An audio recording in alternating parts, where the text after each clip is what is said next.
ज्ञानतिमिरन्धस्य ज्ञानञ्जनशलाकया चक्षुरुन्मिलितं येन तस्मै श्रीगुरवे नमः।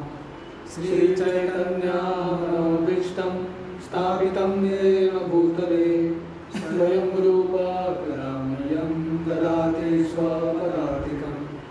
वन्देऽहं श्रीगुरो श्रीयुतः पदकमलं श्रीगुरुवैष्णवांश्च श्रीरूपं साग्रजातं सारगणारघुनाथान्वितं तं सजीवं साद्वैतं सावधूतं परिजनसहितं कृष्णचैतन्यदेवं श्रीराधा कृष्णपादान् सहगणा ललिता श्रीशाखान्वितांश्च नमो विष्णुपादाय कृष्णप्रेष्ठाय भूतले श्रीमते भक्तिवेदान्त स्वामीति नामिने। नमस्ते सरस्वती देवे गौरवाणी प्रचारिणे निर्विशेष शून्यवादी पाश्चात्यदेशधारिणे वञ्चाकल्पतरुभ्यश्च कृपासिन्धुभ्यैव च पतितानां पावनेभ्यो वैष्णवेभ्यो नमो नमः। जय श्री कृष्ण चैतन्य प्रभु नित्यानंद श्री अद्वैत गदाधर श्रीवासादि गौर भक्तवृंद। हरे कृष्णा कृष्णा कृष्णा हरे हरे हरे राम राम राम हरे हरे कृष्ण। Text 26 to 29. नभसोत विकुर्वाणात् अभूत्स्पर्श गुणोनिलः प्राणावाय शब्दवांश्च प्राणावोजसहो बलम्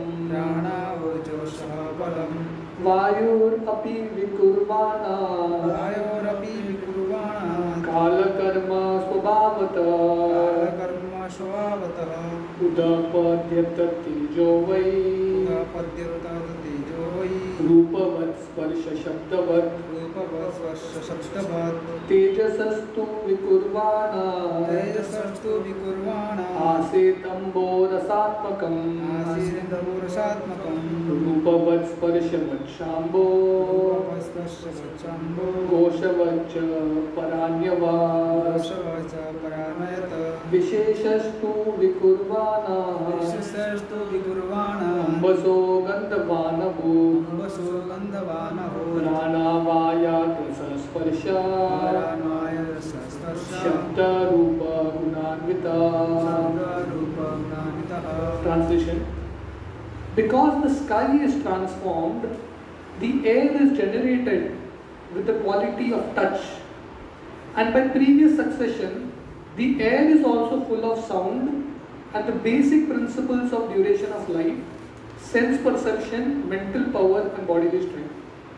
When the air is transformed in due course of time and nature's course, fire is generated, taking shape with the sense of touch and sound. Since fire is also transformed, there is manifestation of water full of juice and taste. As previously, it is also has form and touch and is also full of sound. And water being transformed from all variegatedness on earth appears odorous and as previously becomes qualitatively full of juice, touch, sound and form respectively. तो यहाँ पे ब्रह्मा जी वर्णन कर रहे हैं। हमने देखा कि कल के श्लोक में कैसे मिथ्य अहंकार से पहला नभ या आकाश बनता है, और आकाश का कैरेक्टरिस्टिक है शब्द, ध्वनि। इनफैक्ट एक्चुअली ध्वनि पहले बनता है सूक्ष्म रूप, उसके बाद आकाश बनता है। तो यहाँ पे वर्णन कर रहे हैं वो आकाश से जिसके पास ध्वनि है, आकाश और ध्वनि, नेक्स्ट बनता है एयर, वायु। नेक्स्ट स्टेप नभसोत विकुर्वाणात् का मतलब है ट्रांसफॉर्मेशन। तो हम देख रहे हैं कि कैसे धीरे धीरे ट्रांसफॉर्मेशन होता है।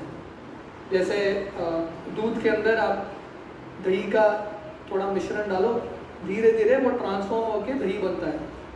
तो वैसे ही महत्त्व है।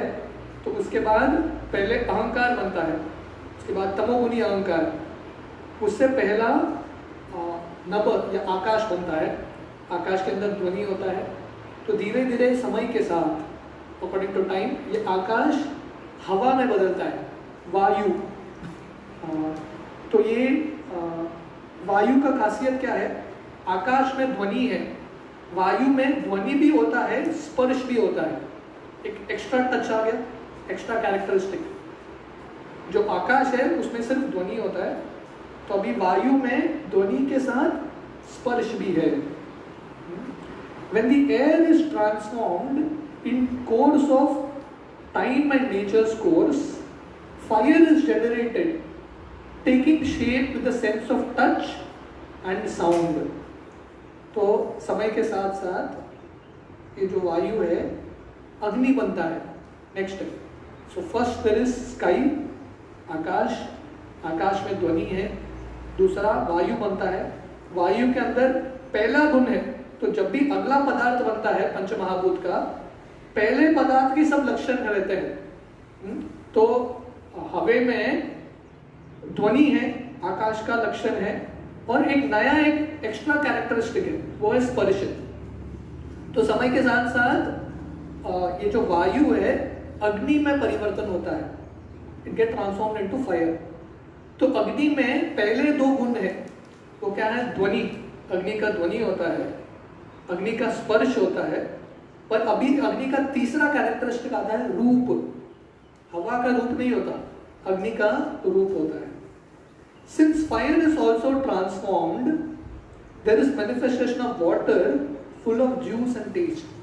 और वैसे ही समय के साथ साथ ये अग्नि जो है, अग्नि का परिवर्तन होता है, वो पानी becomes watery, पानी बनता है। तो पानी का खासियत है, जल का खासियत है, पिछले 3 लक्षण है उसमें। जो पानी है, जल है, उसमें ध्वनि है, उसमें स्पर्श है, उसमें रूप है, और अभी टेस्ट, स्वाद भी आता है पानी में। जैसे कृष्ण गीता के 10वें अध्याय में बोलते हैं, रसोहम अप्सु कौन्तेय। तो भगवान बोलते हैं जो पानी में स्वाद है वो मैं हूँ, है कि नहीं? तो पानी का एक स्वाद होता है, इसलिए प्यास को मिटाता है। अब बहुत प्यासे रहेंगे, अब 10 बॉटल कोका कोला पिएंगे, प्यास नहीं मिटेगा। बट एक ग्लास पानी पियो, यू अंडरस्टैंड डिफरेंस। क्योंकि कृष्ण वो स्वाद है पानी में। सो ये चौथा लक्षण आता है पानी में। और समय के साथ साथ ये जो पानी है, and water being transformed from all variegatedness on earth. तो फाइनली पानी जो जल है धरती में परिवर्तन होता है। और धरती का खासियत क्या है? धरती का 5वां खासियत है सुगंध, स्मेल। धरती में पिछले 4 कैरेक्टरिस्टिक है। ध्वनि है धरती में, साउंड इज देयर, स्पर्श है, रूप है, what is the fourth one? Taste, जो स्वाद है, और अभी गंध, सुगंध। तो इस तरह से साइंटिफिकली एक एक चीज बनता है। तो जैसे हम कल भी चर्चा कर रहे थे, तो ये पूरा हम देख रहे हैं कि कैसे हमारे जो भागवतम है बहुत साइंटिफिक पुस्तक है। इतना डिटेल कोई समझा सकता है क्या? कौन से पुस्तक में है इतना विज्ञान? कहीं पे भी उपलब्ध नहीं होता। This is a very very scientific process. इसलिए जैसे हम चर्चा कर रहे थे, भगवान के भक्त हालांकि हरिनाम करते हैं, पर ये पूरे सृष्टि का निर्माण कैसा होता है वो भी पता है। Step by step what happens we know. Purport, the whole process of creation is an act of gradual evolution and development from one element to another, reaching up to the variegatedness of the earth as so many trees, plants, mountains, rivers, reptiles, birds, animals and varieties of human beings. तो ये पूरा जो सृष्टि है धीरे धीरे step by step evolve होता है। विकुर्वाणात मतलब ट्रांसफॉर्मेशन। पहले ये बनता है, अगला ये स्टेप बनता है, वेरी सिस्टमैटिकली ट्रांसफॉर्म होता है। पर ये पंच महाभूत बनने के बाद ये पंच महाभूत से अलग अलग वैरायटी बनते हैं सृष्टि में। कुछ पेड़ बनते हैं, कुछ जल बनते हैं, अलग अलग प्राणियों के शरीर, जो पर्वत है, बादल है, ये सब पंच महाभूत ही है। अलग अलग मात्रा में पंच महाभूत का ही मिश्रण है। दैट्स हाउ द एंटायर ये भौतिक दुनिया में वैरायटी दिखता है। The quality of sense perception is also evolutionary, namely generated from sound, then touch, and from touch to form। तो वैसे ही जैसे पंच महाभूत धीरे धीरे एक के बाद एक बनते हैं, वैसे ही ये जो सेंस परसेप्शन है, हमारे इंद्रियों से जब हम अलग अलग चीज का अनुभूति करते हैं, जैसे आंख है, आंख एक एक्सटर्नल डिवाइस है, विजन दृष्टि अंदर होता है, आंख है एक दृष्टि है। तो कभी कभी लोगों के पास आंख रहता है, इंस्ट्रूमेंट रहता है, पर अंदर से उनका दृष्टि निकल गया तो क्या होता है, आंख है फिर भी दिखता नहीं है उनको, है कि नहीं। सो एवरी सेंस, ये जो हमारे पंच इंद्रिय है उसके पीछे एक सूक्ष्म इंद्रिय है, सेंस परसेप्शन। तो प्रॉपर यहाँ पर लिख रहा है, ये जो सेंस परसेप्शन है वो भी धीरे धीरे बनता है। पहला हमने देखा ध्वनि, ध्वनि से स्पर्श, स्पर्श से रूप, रूप से स्वाद, स्वाद से गंध, ऐसे धीरे धीरे बढ़ता है।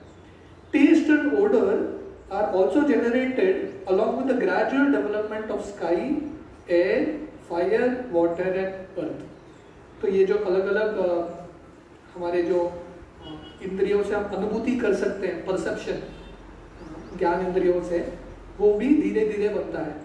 जैसे आकाश, बाद में हवा, अग्नि इत्यादि, वैसे धीरे धीरे इनका भी उत्पन्न होता है। They are all mutually the cause and effect of one another, but the original cause is the Lord Himself in the plenary portion as Mahavishnu, lying in the causal water of the Mahatattva। तो ये सब cause and effect है। cause and effect जानता है, जो कारण, उसके पीछे मूल कारण क्या है। तो हमने देखा कि जो धरती है वो पानी से आता है, पानी अग्नि से आता है। तो एक पदार्थ दूसरे पदार्थ का कारण है, डिपेंडेंट, पर अल्टीमेटली हम स्टडी करेंगे तो सब कुछ महाविष्णु पे ही निर्भर है। क्योंकि महतत्व पे कार्य कैसे शुरू होता है, महतत्व तो भौतिक चीज है, भौतिक चीज में कार्य कैसे शुरू होगा, जब भगवान का प्रवेश होता है, भगवान का दृष्टि आता है ये महतत्व पे, तभी कार्य शुरू होता है, नहीं तो ऐसा ही पड़ा रहता है महतत्व। तो इसलिए जो प्राण है, एक्टिविटी है, व्यक्ति के, जीवात्मा के प्रवेश से ही होता है, आत्मा के प्रवेश से। जैसे हमने देखा कि माँ के गर्भ में एक्टिविटी कब शुरू होता है, जब जीव प्रवेश करता है, आत्मा जब प्रवेश करता है गर्भ में एक्टिविटी शुरू होता है धीरे धीरे। जैसे माँ गर्भ में होता है ना, बच्चे का पहला कान बनता है, आंख बनता है, धीरे धीरे एक एक ऑर्गन आता है बच्चे का। अब तीसरे स्कंद में वर्णन आता है कपिल देव का। तो वैसे ही ये पूरे ब्रह्मांड का ये अलग अलग जो पदार्थ है धीरे धीरे आते हैं। तो क्यों होता है, क्योंकि ब्रह्मांड के जो प्राण है, गर्भोदक्षाई विष्णु, हिरण्यगर्भ, इनका प्रवेश होता है। As such, Lord Krishna is described in Brahma Samhita as the cause of all causes, and this is confirmed in Bhagavad Gita 10.8 as follows। तो इसलिए ब्रह्म संहिता में ब्रह्मा जी वर्णन करते हैं सर्व कारण कारणम, कि कृष्ण सब कारणों के कारण है। और गीता में भी 10वां अध्याय 8वां श्लोक, ये चतुश्लोकी गीता का एक मुख्य श्लोक है। अहम सर्वस्य प्रभवो मत्तः सर्वं प्रवर्तते इति मत्वा भजन्ते मां भूता भाव समन्विता। तो कृष्ण बता रहे हैं अहम सर्वस्य प्रभवो, मेरे से सब कुछ आता है। सब कुछ आता है मतलब भौतिक दुनिया, आध्यात्मिक दुनिया, सब कुछ आता है। 7वें अध्याय में भगवान बताते हैं भूमि रपो नलो वायु कम मनो बुद्धि एवच अहंकार इतियम में भिन्ना प्रकृति अष्टदा। तो भगवान बोल रहे हैं भूमि रपो नलो वायु, ये जो पंच महाभूत हम यहाँ पे स्टडी कर रहे हैं, और मन बुद्धि अहंकार, भगवान बोल रहे हैं ये सब मेरे से ही आता है, मेरे ही शक्तियां हैं। तो वही भाव से कृष्ण यहाँ पे बता रहे हैं अहम सर्वस्य प्रभुवो मत्तः सर्वं प्रवर्तते। तो जितना भी ये दुनिया में चीज दिखते हैं वो सब मेरे से ही आता है, इति मत्वा भजन्ते माम। तो ये तत्व ज्ञान क्यों समझना है, ये टेक्निकल सब्जेक्ट मैटर, सृष्टि का निर्माण क्यों हो रहा है, कैसा हो रहा है, क्यों समझना है। इति मत्वा भजन्ते माम, ये समझने से हम भगवान की भजन करेंगे। तो ये तत्व ज्ञान समझने से हम हरि नाम और तीव्रता से करेंगे और विश्वास के साथ करेंगे कि ये साधारण नाम नहीं है, ये कृष्ण है जो पूर्ण पुरुषोत्तम है, पूरे सृष्टि के स्रोत है, बुधा भाव समन्विता। तो ऐसा जो भक्त ये तत्व ज्ञान को समझता है कि सर्व कारण कारणम कृष्ण है, वो भगवान की भक्ति बुद्धि से और भाव से अपना दिल डाल के कर सकता है। The qualities of sense perception are fully represented in the earth and they are manifested in other elements to lesser extent. तो जो सेंस परसेप्शन है, हमारे जो पंच इंद्रिय है, धरती के साथ पंच इंद्रियों का स्पर्श हो सकता है। जब धरती देखते हैं, पांचों जो ज्ञान इंद्रिय हैं धरती के साथ कुछ पा सकते हैं, है कि नहीं। आंख धरती को देख सकता है, स्पर्श है धरती को छू सकता है, कान से मिट्टी लेंगे फेंकेंगे आवाज भी आता है कि नहीं, गंध भी रहता है। तो जितने भी पंच इंद्रिय है, ज्ञान इंद्रिय है, वो सब धरती के स्पर्श में उन सबको कुछ ना कुछ इनपुट्स मिलता है। पर बाकी जो उन धरती से कम है, अग्नि जल इत्यादि, एक एक जो ज्ञान है, एक एक जो सेंस परसेप्शन है, वो डिक्रीज होता रहता है। In the fire in the sky there is sound only, whereas in the air there is sound and touch. तो Prabhupada he just stressing these points again कि आकाश में सिर्फ आवाज है, ध्वनि है, पर हवा में ध्वनि और स्पर्श है। In the fire there are sound, touch and shape. तो अग्नि में आवाज है, स्पर्श है और रूप है। And in water there is taste also. और पानी में स्पर्श, रूप, ध्वनि एंड देन टेस्ट, स्वाद पानी में है। In the earth, however, there are all the above mentioned qualities with an extra development of odor also. तो धरती में वो चारों पहले चीज है, उसके अलावा सुगंध भी है। Therefore, on the earth there is a full display of variegatedness of life, which are originally started with the basic principle of air. तो इसलिए धरती में अलग अलग रूप जो पंच इंद्रिया है, ज्ञान इंद्रिया है, पूरी तरह से स्वाद ले सकते हैं। पर ये सब शुरू कैसा होता है, धरती का भी शुरुआत होता है आकाश, एयर से, आकाश से। तो प्रॉपर यहाँ पर लिख रहे हैं, diseases of the body take place due to dearrangement of the air within the earthly body of the living beings. तो हमारा जो धरती पे लोग हैं, उनका शरीर मुख्यतः धरती से ही बना है, अर्थली एलिमेंट। जैसे जो सूर्य लोक में रहते हैं, उनका शरीर अग्नि से बना है, फायरी बॉडी। जैसे जल में रहता है ना प्राणी, जल के प्राणी और धरती के प्राणियों का शरीर अलग अलग है।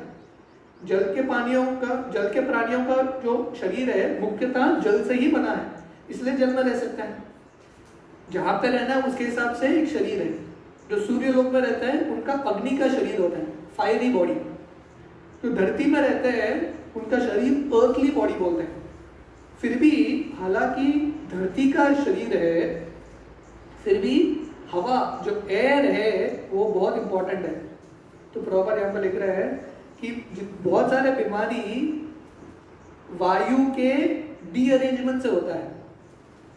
हमारे शरीर के अंदर अल्टीमेटली शरीर के सब मूवमेंट्स को क्या कंट्रोल करता है, वायु।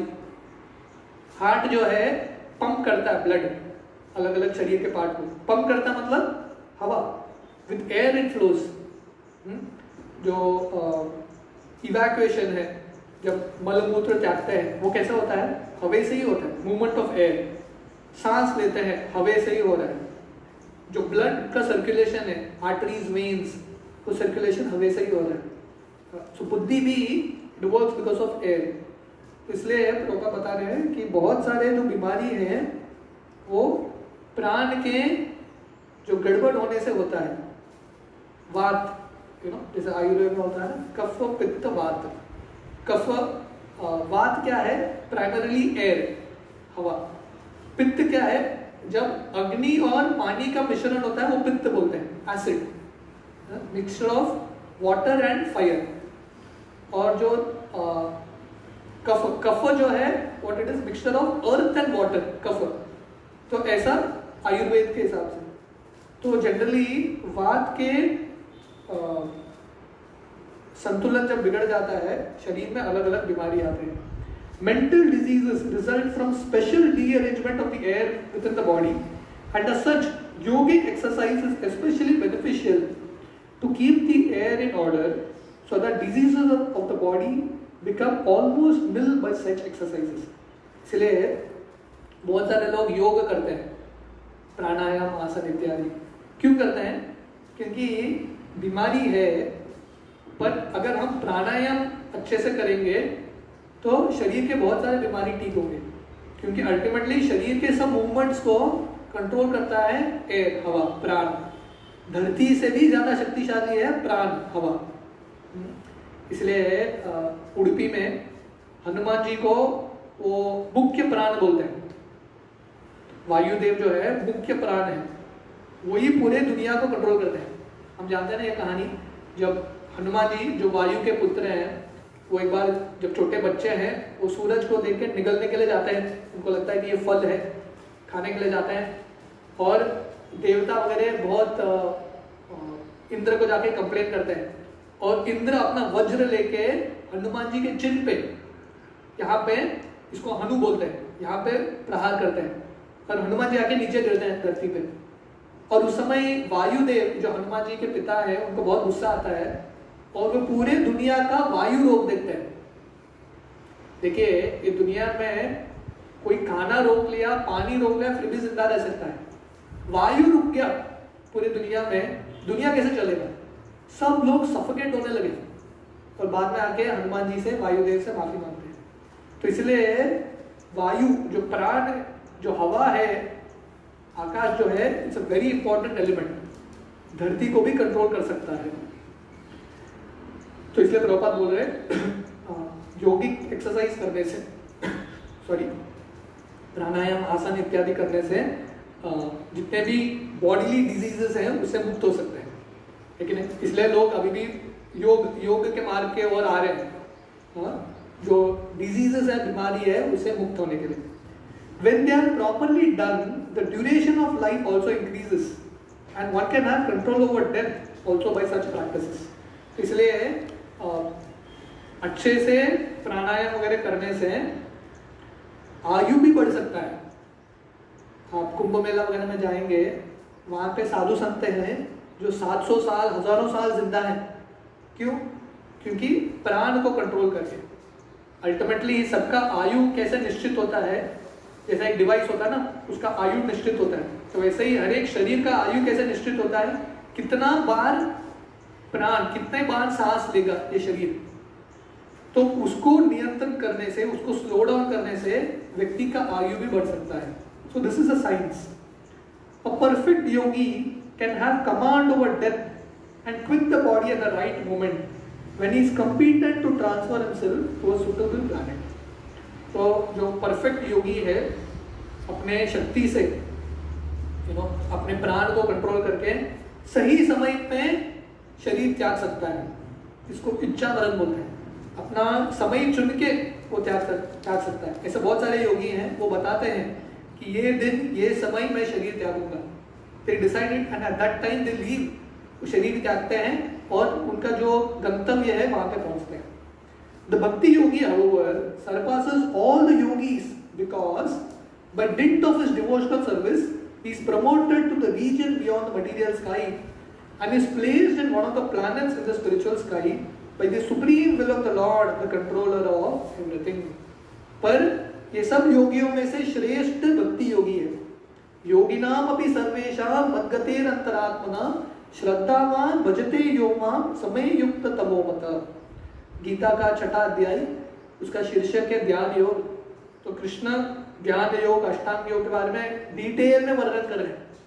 कैसे वन में जाके बैठना चाहिए, आंख पूरी तरह से खुला नहीं होना चाहिए, पूरी तरह से बंद नहीं होना चाहिए, कैसे समाधि के स्तर पे आना है, कैसे इंद्रियों को रेगुलेट करना है, ये सब बताते हैं। पर अंत में ये ध्यान योग के अंतिम श्लोक में कृष्ण क्या बता रहे हैं? योगिनाम अपि सर्वेषां, जितने भी योगी हैं उसमें से सर्वश्रेष्ठ कौन है? मद्गतेन अंतरात्मना, जो भगवान के बारे में हमेशा सोचता है।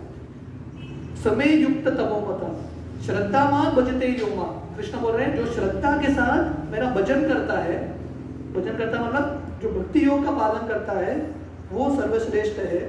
क्योंकि बाकी अन्य योगों के माध्यम से अलग अलग लोग ब्रह्मलोक इत्यादि पहुंच सकते हैं, पर सिर्फ भक्ति के माध्यम से व्यक्ति वैकुंठ लोक तक पहुंच सकता है। That is the highest. जैसे हम ये कहानी जानते हैं ना, अम्बरीश महाराज और दुर्वासा मुनि का।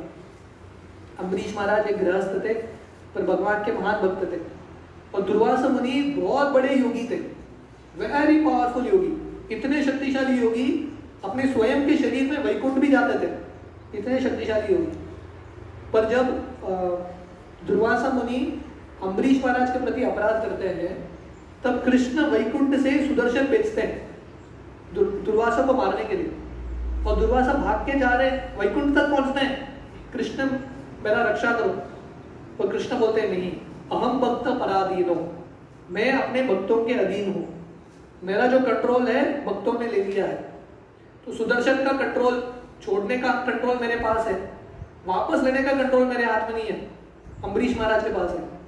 तो दुर्वासा मुनि गए, इतने बड़े योगी, वैकुंठ जाके आए, कृष्ण मदद नहीं कर सके, वापस धरती पे आके अम्बरीश महाराज के पैर पे पड़े और माफी मांगा उन्होंने, और अम्बरीश महाराज ने उनको माफ कर लिया।